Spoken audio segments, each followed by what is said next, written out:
JP Nadda की तरफ से शेयर किया गया वीडियो सदन में दिए गए एक भाषण का है, जहां राहुल गांधी किसानों और कंपनियों के बीच बिचौलियों को हटाने की बात कर रहे हैं। 2 दिन पहले भी नड्डा ने सोनिया गांधी का भी एक पुराना वीडियो शेयर किया था।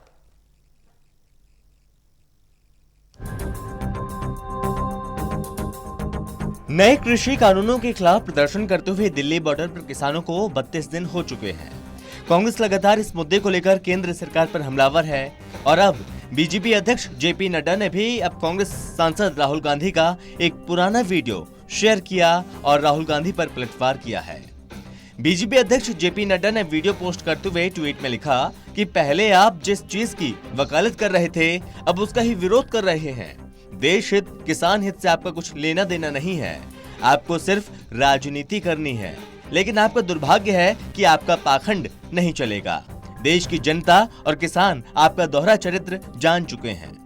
इस वीडियो में राहुल गांधी आलू की फसल का हवाला देते हुए एक किसान से हुई बातचीत का जिक्र कर रहे हैं। राहुल ने बताया कि किसानों ने उनसे कहा था अगर वो सीधे फैक्ट्रियों को अपनी फसल बेचेंगे तो बिचौलियों को कुछ नहीं मिलेगा और पूरा पैसा उनको मिलेगा।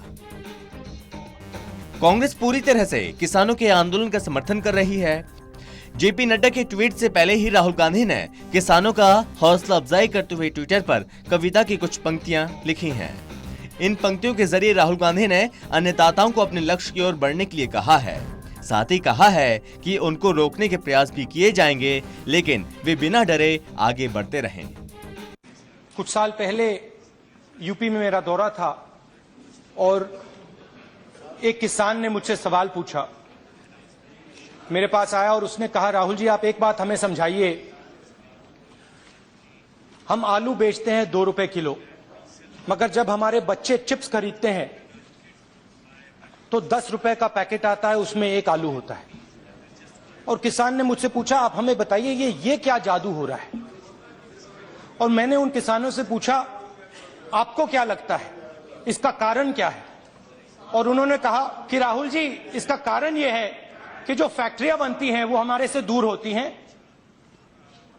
अगर हम डायरेक्टली अपना माल फैक्ट्री में बेच पाते तो जो बीच में से लोग पैसा ले जाते हैं बिचौले, उनको फायदा नहीं होगा और पूरा पैसा हमें मिलेगा। ये फूड पार्क के पीछे सोच थी। और ये एक प्रकार से अमेठी और उत्तर प्रदेश के जो 10-12 जिले हैं उनके मजदूरों की और किसानों की लड़ाई। आपको बता दें कि कृषि कानूनों के खिलाफ किसानों का प्रदर्शन पिछले 1 महीने से जारी है और दिल्ली की तमाम सीमाओं पर टिके किसान लगातार कानूनों को वापस लेने की मांग कर रहे हैं। इस बीच किसान संगठन और सरकार के बीच कई दौर की बातचीत हो चुकी है, लेकिन अब तक कोई सहमति नहीं बन पाई। आंदोलन कर रहे किसान और सरकार के बीच अगले दौर की बातचीत 29 दिसंबर को 11 बजे होगी। इस बीच किसान संगठनों ने मांग रखी है कि बैठक में तीनों कृषि कानूनों को रद्द करने और न्यूनतम समर्थन मूल्य को कानूनी दर्जा देने की बात की जाए। Special desk, total news.